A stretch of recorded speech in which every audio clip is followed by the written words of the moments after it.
Essa semana eu estava assistindo no YouTube um vídeo do machista Frei Gilson. Aí, por coincidência, eu mudei assim, vi um vídeo do desinformado falando, fazendo uma comparação do Frei Gilson com o ex-padre Roberto, o irmão Roberto, fundador da Toca de Assis. E eu acabei entrando em outro vídeo, vi outro desinformado fazendo a mesma comparação. E eu percebi que um desses desinformados colocou a consagração a consagração aconteceu em 2008, lá na Canção Nova da Toca de Assis, que parecia tudo lindo, maravilhoso. Eu queria falar sobre essa consagração, algumas coisas aconteceram, mas assim, antes de falar exatamente sobre a consagração, eu quero falar um pouco o que aconteceu antes. Eu lembro que nessa época eu era leigo da Toca de Assis, lá em Campinas. Eu era leigo, né? E nesse momento, nessa época eu era leigo, e eu frequentava quase todas as casas. Só não frequentava na época a casa, o noviciado de Santa Clara, porque lá é um noviciado feminino. Naquela época eu era leigo, então lá eu não ia. As outras casas, tanto de Campinas quanto de Paulínia, Vinhedo, eu sempre frequentava essas casas. Ia ter esse tocão, bendito tocão, né? Tocão da enganação.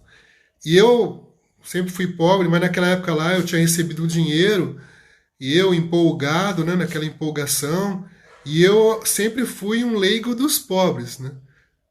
Sempre fui um leigo assim, que sempre estava com a população de rua. Eu não era aquele leigo que era um barra-botas dos religiosos, não, porque tinha leigo que só gostava de religioso, que queria distância da população em situação de rua. Mas vivia querendo que um religioso fosse na casa deles, ficava agarrando os religiosos para cima e para baixo, né? Queriam andar com os religiosos, mas que se dane os pobres, né? E eu, graças a Deus, eu era leigo, igual alguns religiosos falavam, o Vanderlei é leigo dos pobres. Graças a Deus. Né? Mas eu tinha essa bitolação também pelo padre, assim. Embora eu tive contato com eles, com o ex-padre, eu tive contato com eles, alguns contatos assim mais próximos com ele, mas assim, baseado naquele contexto, eu tinha uma bitolação. Para mim, naquela época, era Deus no céu e ele na terra, né? Mas aí, tudo bem, eu queria tanto esse tocão, mas eu não queria, eu tinha ido em 2007, eu queria assim algo diferente. E eu recebi um dinheiro na época que eu fiz. Contratei um ônibus. E esse ônibus, metade das passagens ali, vamos dizer assim, eu ia pagar. Outras metades, os leigos que foram na excursão pagaram. Outra metade eu paguei. Tipo, eu paguei todos os religiosos que foi no ônibus, eu que paguei a passagem, as pessoas em situação de rua, que na época teve algumas pessoas em situação de rua que foram também, e tem também alguns acolhidos, né? Eu não lembro da Casa Bom Pastor que foram também. Não, da Casa Mãe também foram. Né? Mas eu que paguei nessa época o ônibus, né? E eu lembro, e olha só, nesse dia, alguns dos religiosos que foram no ônibus, alguns dos irmãos, na verdade, dos que foram no ônibus, todos, né? Já sabiam o que ia acontecer lá, né? Mas nenhum pegou e deu um toque para mim, né? Poderia ter uma. Já que eu era próximo, já estava sempre com os toqueiros para cima e para baixo, né? E olha que nessa época eu não trabalhava na toca ainda. Mas eu vivia com os toqueiros para lá e para cá, nas pastorais de rua. Mas ninguém deu um toque para mim. Hoje é até compreensível que talvez eu não ia entender. Mas os que foram comigo no ônibus, todos sabiam, de certa forma, o que ia acontecer nesse tocão. Beleza. Aconteceu o tocão, tal, tudo bonito, tal, tal. Eu percebi durante o tocão uma movimentação meio estranha, alguns religiosos, até mesmo quando eu ia conversar, mudavam o assunto. E eu nunca tive assim, os religiosos, pelo menos na época que eu conhecia a toca, eu não tinha aquele lance de. Eu tinha amizade com eles assim, não tinha aquele lance assim de esconder as coisas. Vamos dar um exemplo assim, porque normalmente um leigo, vocês leigos, né?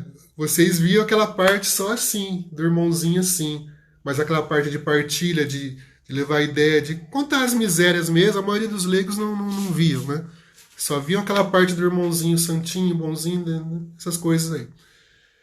E aí, beleza, mas eu não tinha. isso muito com os irmãos. Muitos até partilhavam, eles partilhavam comigo, eu partilhava com eles, mas eu percebi que às vezes eu chegava perto, mudava o assunto e tal, não estava entendendo. E uma movimentação meio diferente lá.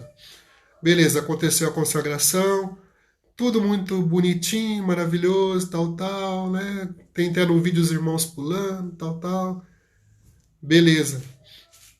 No dia seguinte, aí fomos embora, a excursão foi embora. No dia seguinte, eu não sei dizer a quantidade, sei 64 foram consagrados, mas desses 64 eu não sei dizer assim a quantidade. Eu sei que um monte no dia seguinte foi embora, tirou as vestes. Por quê? Normalmente na Canção Nova eles ficavam lá e na segunda-feira tinha uma assembleia. Mas durante essa assembleia já tinha espalhado o boato, não, o fato. Boato é mentira, é fake news, coisas que vocês, bolsonaristas, fazem, né? Coisa que esse Frei Gilson aí, um cara que sabe muito bem o que é comunismo, sabe que o Brasil nunca teve comunismo, mas tem a pachorra, né? A pachorra de dizer que o Brasil poderia virar comunista, voltar a ser comunista, que o Brasil pode ser comunista, sabe? Aqui não é lance de fake news, não. Então eu não sei a quantidade, não lembro a quantidade dos religiosos que tiraram as vestes, mas no dia seguinte, na segunda-feira, vários tiraram as vestes. E eu lembro que depois, acho que foi na quarta-feira, inclusive nessa época eu não era funcionário da Toca de Assis ainda, depois eu me tornei funcionário, motorista, mas nessa época eu trabalhava na Branca de Neve, uma empresa de ônibus, que inclusive o dono dessa empresa tinha uma escola na rua da casa-mãe, e ele tinha bronca da Toca de Assis, ele queria até comprar a casa-mãe lá, porque a escola dele lá, ele não gostava que o irmão de estação de rua passasse na frente da escola dele.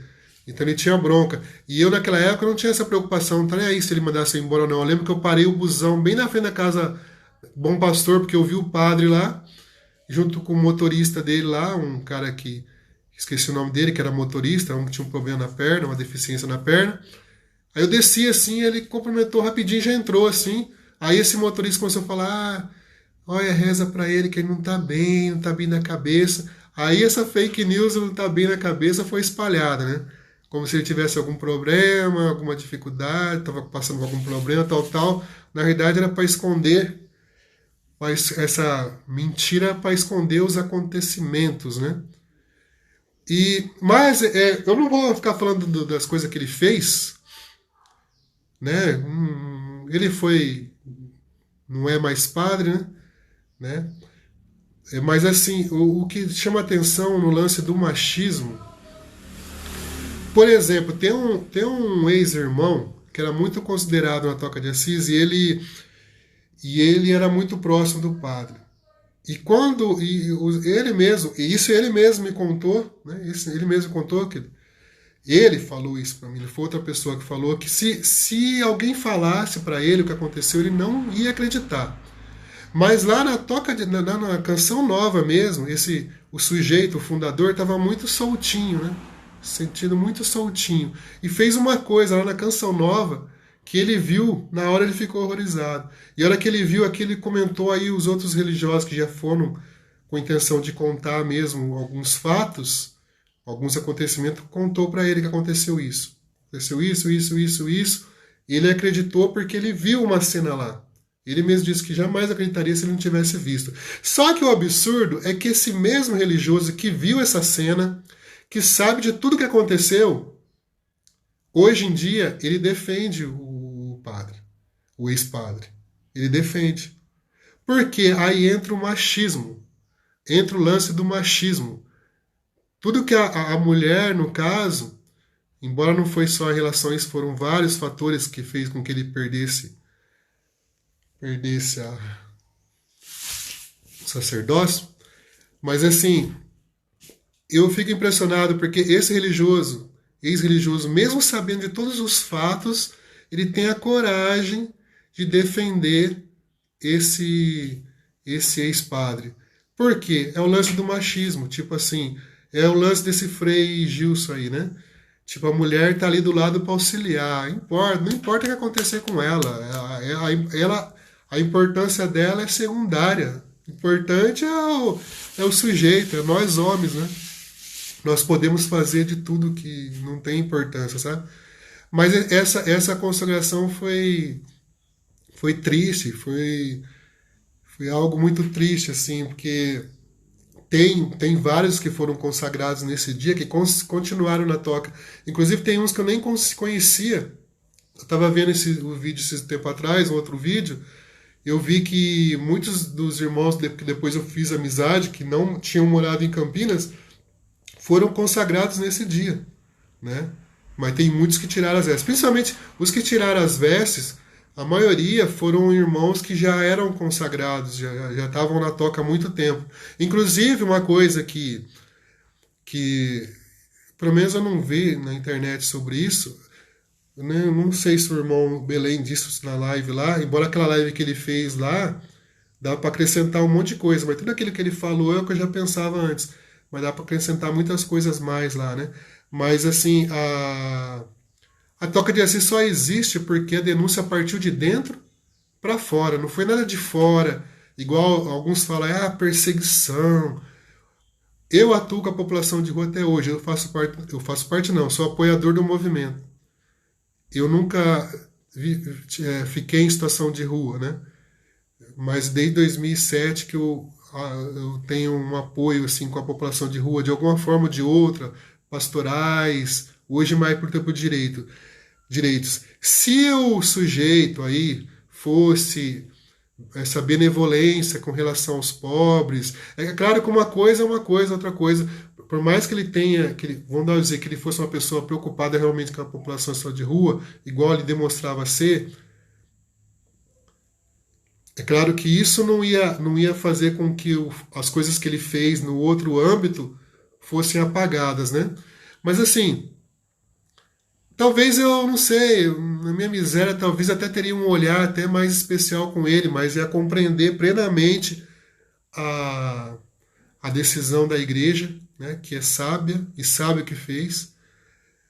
Então, não tem nada esse lance de perseguição. Ele foi perseguido porque ele falava dos pobres. Ele foi perseguido porque ele falava a verdade. Ele não foi perseguido, não. Pelo contrário, quem foi perseguido, esse sim foi perseguido, foi o bispo Bruno. O bispo Bruno foi perseguido. Eu lembro, aí já, depois eu fui funcionário da Toca de Assis quase 3 anos, como motorista. E eu frequentava lá, frequentava sim, que eu tinha que fazer algum serviço de motorista, eu ia lá na casa do bispo Bruno.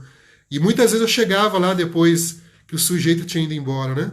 Esse bispo, sim, o bispo Bruno, se a gente for, eu não gosto de falar santo homem, essas coisas, porque só Deus sabe quem é santo, né? O cara aí que eu achava que era santo, né? Que eu achava que era um santo homem, fez um monte de coisas aí que eu, como miserável, assim, jamais ia imaginar, né? Então, mas assim, se tem alguém santo nessa história, foi o bispo Bruno. Foi o bispo Bruno. Ele foi realmente santo.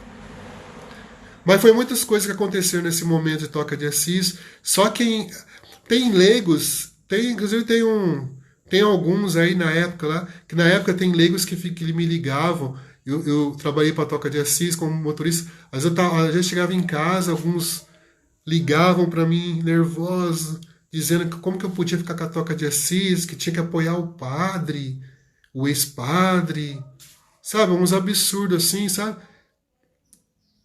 E sendo que a minha preocupação ali não era nem exatamente a Toca de Assis, não era nem exatamente esse sujeito. Minha preocupação era a pop rua.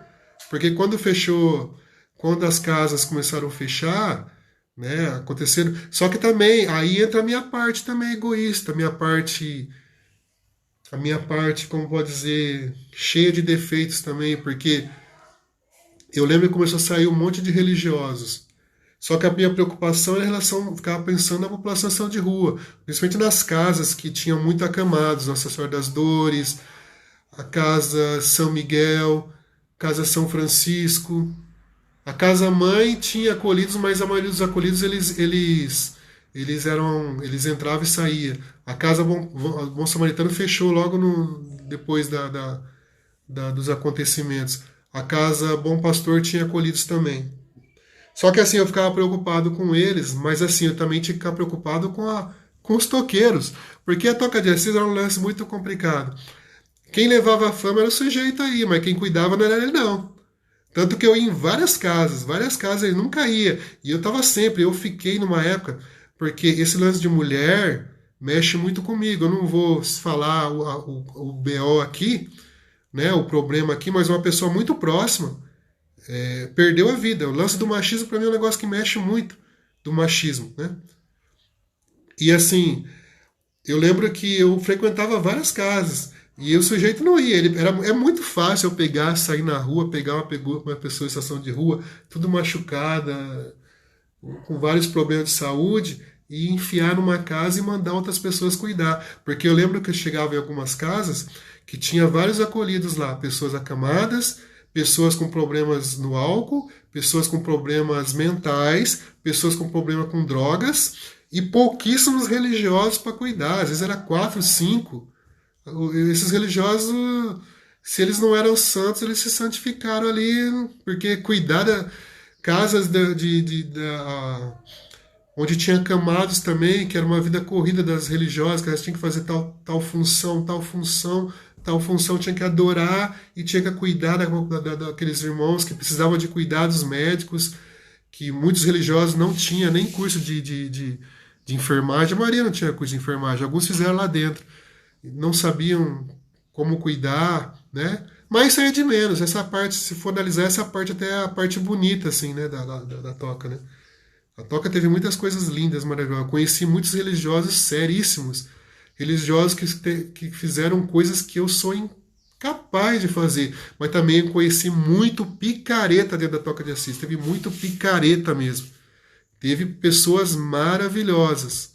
Em sua maioria maravilhosas. Mas teve muitos safados. Picaretas mesmos. O fundador e alguns ministros que ali passaram. E esses picaretas foram reflexos, né? Mas é bom falar isso, é bom, até é libertador falar isso. E olha que eu não estou querendo entrar nos contextos, nas coisas sérias, explicitar, não quero explicitar, né? Não tem necessidade de explicitar, mas é necessário falar, porque eu tenho visto um monte de fake news na internet há anos, que a igreja perseguiu o sujeito, que ele não fez nada de errado, né, que ele sempre foi bonzinho, generoso, maravilhoso, um santo homem. Só quem sabe, quem passou ali, quem conviveu, quem descobriu. Inclusive teve uma freira, não vou falar o nome dela não, eu posso dizer que ela era uma senhora, já faleceu. Ela morou na casa onde eu trabalhava, ela passava todas as informações para ele. Mesmo ele morando longe, na época. É que eu não quero ficar citando nomes, né? Nossa, tanta coisa aconteceu naquela época, tantas coisas, mas tinha uma pessoa que ajudava ele financeiramente e essa freira ela passava todas as informações para ele. A cabeça dela, ela ia conseguir mudar ele. Depois ela foi morar com ele explicando assim, ela era uma senhora, foi morar com ele assim, na mesma casa, tal, né? Não teve nada com ele, que depois ia falar que eu falando que ele teve alguma coisa. Não, ela é uma senhora, né? Foi morar assim na mesma casa, tal. Depois que ela saiu, aí ela descobriu quem era o pilantra, quem era o cara. Eu encontrei uma outra vez uma pessoa que trabalhava para essa família, que também era uma pessoa igual eu. Que não pense vocês que foi fácil para mim, não. Eu sofri pra caramba, sofri na época pra caramba. Eu acho que dos leigos, não. Lá de Campinas, estou falando, um dos que mais sofreu era eu, porque eu era um leigo dos pobres, eu vou dizer. Eu vivia na rua com a população em situação de rua, vivia na rua assim, eu ia em pastoral direto, né? E eu era um cara que vivia aquela situação, eu chegava em casa, eu não conseguia tirar isso da cabeça. Minha cabeça era só essa preocupação. A minha filha, que tem 30 anos, ela mesma diz o tanto que eu fui ausente dela, porque eu ficava na rua, preocupado com a população de rua, preocupado com a Toca de Assis. Tem muitas coisas que até as irmãs não sabiam das correrias que eu fazia, né? Então, eu sofri pra caramba. Eu, na época, eu discuti. Eu lembro que eu fui na Canção Nova uma vez, logo quando tirou todos os livros do sujeito, tirou todas as DVDs dele. Eu fui na Canção Nova e eu discuti com a Canção Nova. Por quê? Né? Por que que vai... Sabe? Fiquei nervoso, né? Porque pra mim ele era um santo homem, esse cara, né? Ele era um santo homem na terra, era São Francisco de Assis. Eu discutia com algumas pessoas por causa dele, né? né? Por causa desse sujeito, né? Porque o lance que ele falava em relação à população de rua me impactava, mexia comigo, né? Mas, na realidade, não tudo, mas muito do que ele falava ali era tipo assim, eu vou falar deles para tirar o foco de mim. Vou tirar o foco, vou falar desse padre, desse padre, desse padre. Não que o que ele estava falando em relação aos pobres, provavelmente, era mentira, era verdade, né? Porque praticamente próximo dos pobres em Campinas, por exemplo, próximo assim, aparentemente que eu conhecia era ele. Mas era uma tática, falar dos outros padres, falar no geral, para tirar o foco em cima de si, em cima de si, né? Mas para mim descobrir a verdade de muitas coisas, tem coisas que eu acabei tendo uma percepção, porque se você faz parte você é leigo de uma comunidade, você frequenta todas as casas, você tem que ter um discernimento de algumas coisas. Você tem que começar a ter discernimento. E aconteceram muitas coisas. Até eu estou fazendo essa live, falando aqui, né? Fazendo essa live, gravando esse vídeo. Tá me vindo muitas coisas na minha mente aqui, só que eu não posso falar, porque. Não é que eu não posso. Não devo falar, porque não faz mais sentido falar, né? Mas eu só me lembro, vem na minha cabeça um monte de picaretagem, um monte de safados. Porque sabe por que eu falo safado? Porque a gente vê, nós seres humanos somos falhos, somos pecadores, somos miseráveis. Mas me dá uma raiva tão grande de ver pessoas que usam o nome de Deus, o nome de Jesus para fazer suas maracutaias, que usam do nome de Jesus, que usam da Bíblia, que falam de Jesus, falam de versículo, falam de parábolas, vamos dizer assim, de passagens da Bíblia, e através dessas falas fazem todo tipo de maracutaia, seja de roubar financeiramente, seja de abuso, seja de outras coisas. Isso dá uma bronca tão grande. De roubo mesmo também, de maldades. Tem religiosos que fizeram algumas maldades aí bravas, assim. Eu lembro que eu era leigo, né? Teve um lance em especial, inclusive esse religioso ele se matou. Ele se matou, esse religioso. Não foi por esse motivo. Mas teve uma vez, na Canção Nova mesmo, agora não lembro se foi no Tocão de 2008, foi 2008, porque agora estou lembrando que foi 2008, porque a pessoa que estava do meu lado, eu não conhecia em 2007. Eu lembro que esse religioso ele veio contar uma coisa que ele estava passando na casa, e, puxa, o que ele estava reclamando para mim ali era uma coisa verdadeira, que ele tinha razão de estar reclamando daquilo. E eu, na época, falei assim, não, ele é ministro da casa, ele sabe o que faz, Deus está orientando ele. Tá vendo? A bitolação, o ministro estava cometendo um erro na casa lá, esse religioso estava falando para mim um lance verdadeiro, mas a minha bitolação, porque na época o fundador dizia que quem conduzia os ministros era o Espírito Santo, né? Então nós acreditávamos, né? Mas esse religioso que fez esse desabafo comigo, ele morreu, ele se matou depois de alguns anos. Inclusive, quando ele se matou, eu lembro que quem era o ministro era o ex-Gabriel. Eu lembro que foi mais ou menos na época que teve um evento lá teve um tocão pequeno lá na associação, lá em Valinhos. Foi nessa época que esse irmão se matou, numa cidade distante. Eu já trabalhava na Toca de Assis nessa época, tá quase saindo da Toca de Assis. Esse irmão se matou por outros motivos, né? Mas aí olhando, analisando a Toca de Assis assim, eu vi coisas maravilhosas ali, eu vi coisas maravilhosas mesmo.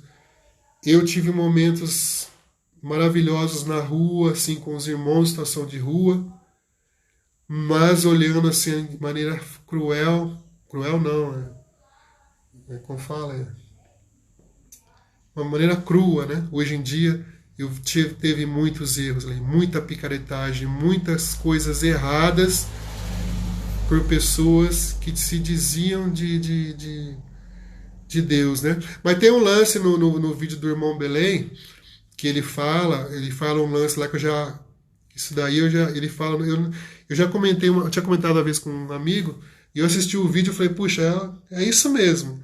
A Toca de Assis era um lugar, eu Eu era viúvo, fiquei viúvo naquela época. Fiquei viúvo naquela época. E eu lembro que eu fui chamado para ser religioso na Toca de Assis. Várias vezes me convidaram para entrar na Toca de Assis. E eu, puxa, tinha uma menina de 12 anos. E o que acontece? A Toca de Assis, na época, era muito fácil entrar. Porque o fundador estava preocupado com números. Quanto mais, melhor. Ele queria mostrar que ele era o bambambam. Bam, bam. Quanto mais pessoas na Toca de Assis, melhor. Ele estava preocupado com números, não de qualidade. Porque eu falo qualidade porque vocação, porque quando eu falo no sentido de qualidade, qualidade vocacional. Porque para uma pessoa ir para um seminário, por exemplo, ela tem que ter uma vocação, ou pelo menos uma predisposição à vocação, né? E lá, nesse lugar, ele ia descobrir se a pessoa, nesse seminário, ele vai descobrir se realmente tem vocação ou não. Para isso que serve o seminário. Mas não, na Toca de Assis a pessoa tinha um problema com drogas, por exemplo. Para onde? Passou em vários lugares, não, vou para a Toca de Assis. Tinha um problema, às vezes, na parte de como pode dizer, uma postura mesmo, assim, na parte, metido não na parte de drogas, inicialmente eu disse na parte de adicto, né? De usar droga. Eu falo na parte de tráfico mesmo. A pessoa às vezes estava querendo sair do tráfico, ou estava vivendo uma vida errada, de roubos aí, queria sair, não conseguia, para onde eu vou? Para a Toca de Assis. Agora, uma mudando assim, que não é um problema. O homossexualismo não é um problema, é uma orientação. Só que devido ao fundamentalismo, fala que diz que o homossexualismo é doença, coisa que não é orientação sexual. Muitos religiosos, muitos foram para a Toca de Assis e tinham orientação sexual afetiva, mas ia para a Toca de Assis achando que na Toca de Assis eles iam conseguir se libertar, entre aspas, libertar, como se fosse algo ruim, do homossexualismo. E aí ia para a Toca de Assis. Então a Toca de Assis aí acontecia aquelas bagunças, aquelas loucuras. Tinha pessoas que tinham vocação, tinha pessoas que não tinham vocação. Tinha pessoas que tinham o dom de cuidar das pessoas acamadas, ou pessoas com problemas, com vícios, né? E tinha pessoas que não tinham. Tinha pessoas que precisavam ser cuidadas e estavam cuidando. Então é uma loucura ali, sabe? É uma loucura. A gente sempre olhava o lado bonito da coisa, mas esquecia de olhar o lado humano também. O lado humano que eu falo as dificuldades ali que muitos religiosos passaram, né? Mas é isso. Eu precisava fazer esse vídeo. Eu não vou explicitar as coisas não, mas uma coisa é certa. E se esse sujeito perdeu o sacerdócio, ele perdeu merecidamente, porque ele fez coisas. A igreja não foi injusta, não. Não foi injusta de maneira nenhuma, né? Não, inclusive, algumas pessoas próximas desse sujeito, porque onde ele mora, não sei se ele mora lá ainda, mas onde ele ficava no século XXI, eu morava lá perto. Quiseram uma época que eu fosse lá conversar com ele. Essas pessoas, nem sei se ele quis, mas, né?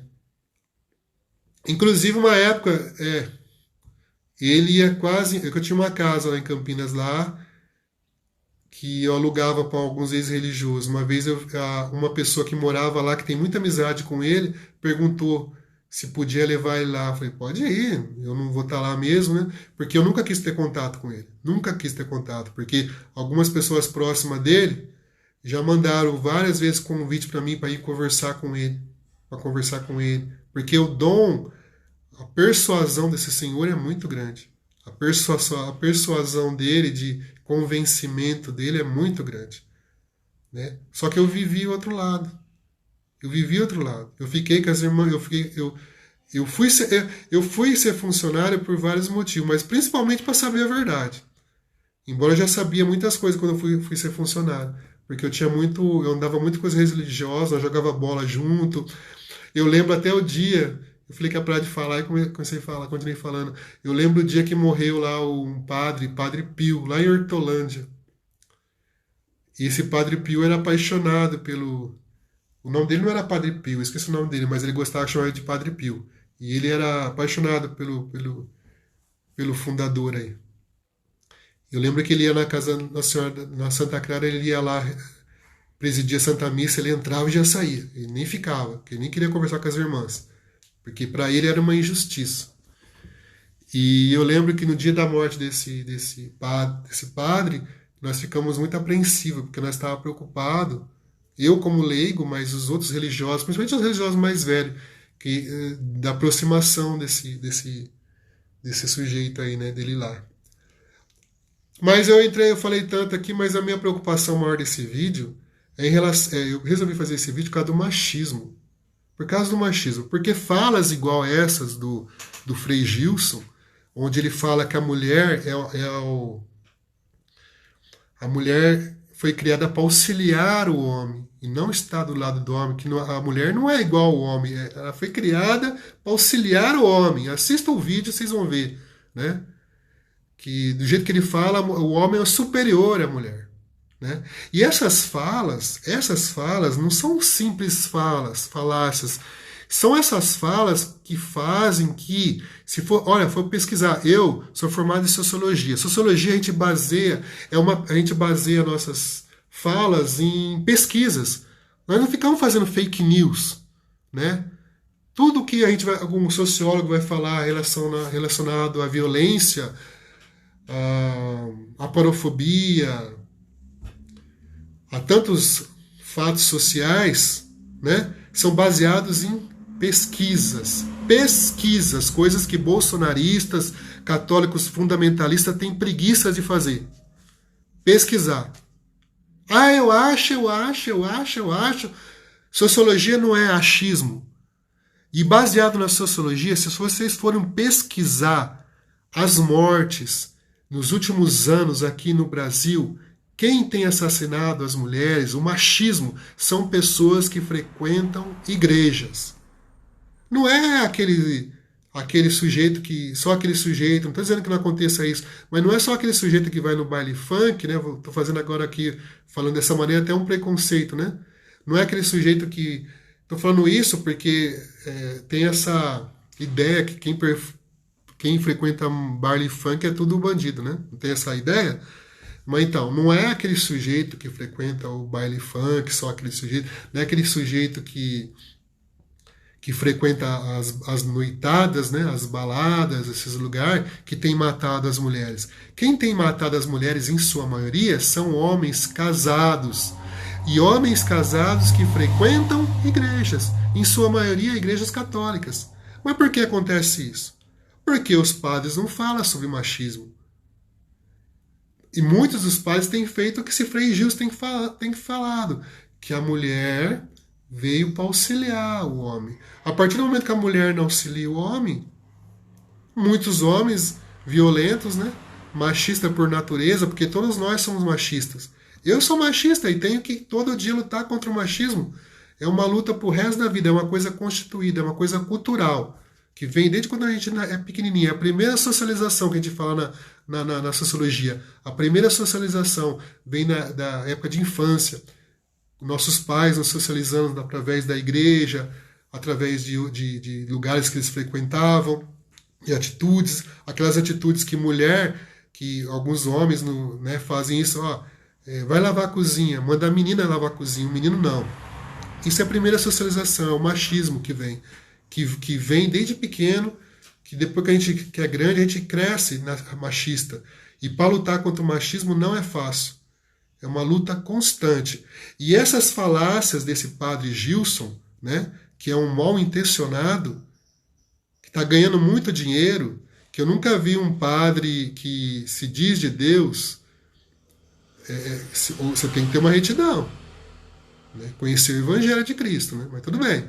Você ser associado a um Brasil paralelo, você defender aí a extrema-direita, né?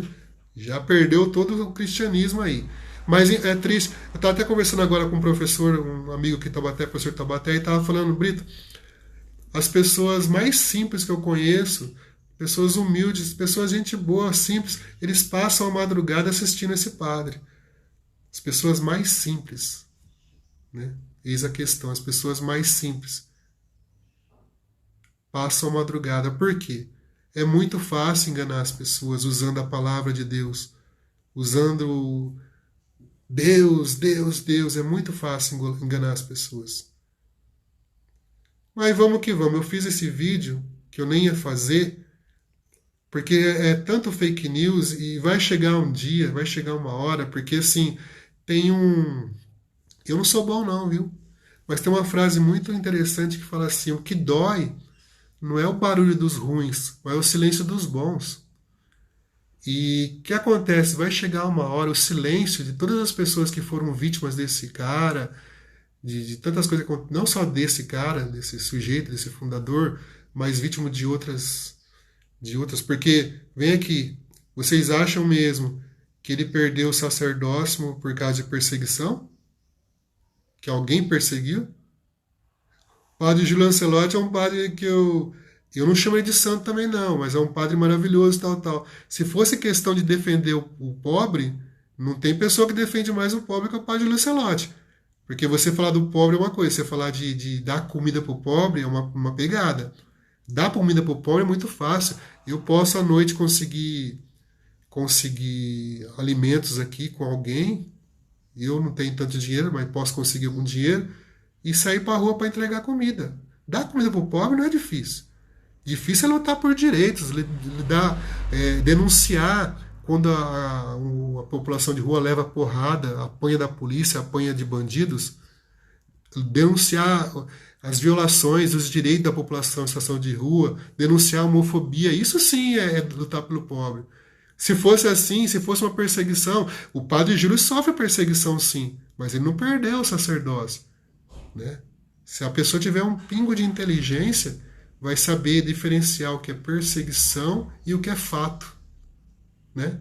Perseguição é o que o padre Júlio sofre, né? Todo tipo de perseguição.